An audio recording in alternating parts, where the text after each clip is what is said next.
Preet Bharara left and the playwright Ayad Akhtar at the theater in Manhattan, New York at the opening night performance of Junk, a play about the insider trading scandals of the 1980s by Pulitzer Prize-winning playwright Ayad Akhtar. Two of the characters on stage, a corporate raider and his lawyer, discussed a hostile takeover they were planning and a possible legal counterattack by the target company.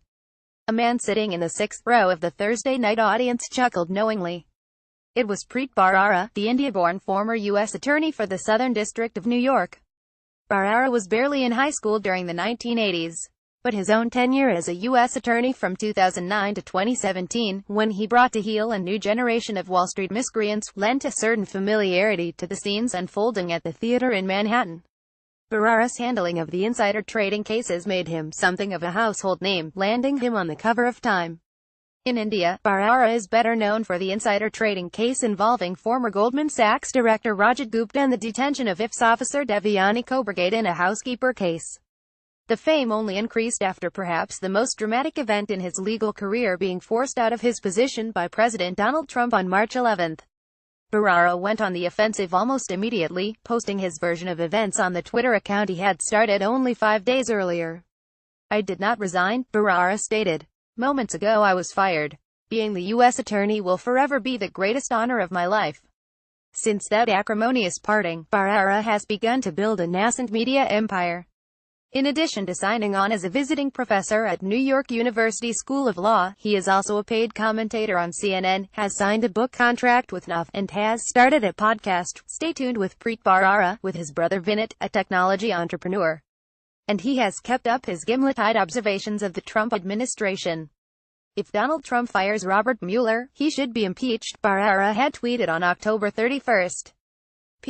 At the Junk opening, Bharara, dressed in a boss suit and a canali tie close to, but not quite the Brooks Brothers and Brioni uniform of the predatory Wall Street kings cited in the play's opening lines, seemed as much a celebrity as some of the actors who had also been invited. As Bharara stood in the lobby during the intermission, quickly downing a double vodka and tonic before the second act began, a steady stream of fans came over to pay tribute. "Thank you for your service. You have done great work. We need more people like you. I just wanted the chance to shake your hand." At the after-party at Tavern on the Green, one particularly effusive woman said to Bharara, "You are a buoy in the roiled waters of these troubled times." "Does this kind of thing occur often?" Bharara was asked. "Yes," he said. "This is what happens when you are fired by the president." Once seated, he said he was enjoying the play. "It's quite well written," and added that one scene in particular seemed especially knowing about the world he once inhabited, one that showed a government informant fumbling his attempts to draw out incriminating statements from his boss in a wiretapped phone conversation. There is a lot of speculation right now about whether George Papadopoulos was wearing a wire, people saying that if he wore a wire, he must have gotten good information, Bharara said of the man who recently pleaded guilty to lying to the FBI as part of the Robert Mueller investigation into the 2016 election. "And I was trying to explain to people that just because someone wears a wire, if he was wearing a wire, doesn't mean you are going to get anything good." He added, "Sometimes you have very good actors, and they draw other bad guys in.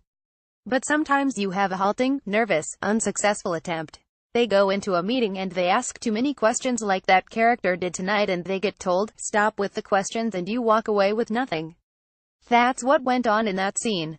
It rang totally true. The playwright and Bharara had met briefly in the lobby before the play started, with Akhtar telling Bharara, "You are such a hero to me, not just because of our shared background," referring to their South Asian heritage, "but also because of all you have done for this country." At the after-party, a surprising number of people wanted to talk about Bharara's podcast. "Preet, you are Preet, aren't you?" an elegantly dressed woman called out as Bharara passed by. She beckoned him over to her table. "I just wanted to tell you I love your podcast," she said. "It's just tremendous." "Thank you," Bharara said. "It's number 5 on iTunes this week." He laughed and added, "Not that I'm checking." With that, he was soon out the door, on his way home to Connecticut. New York Times News Service.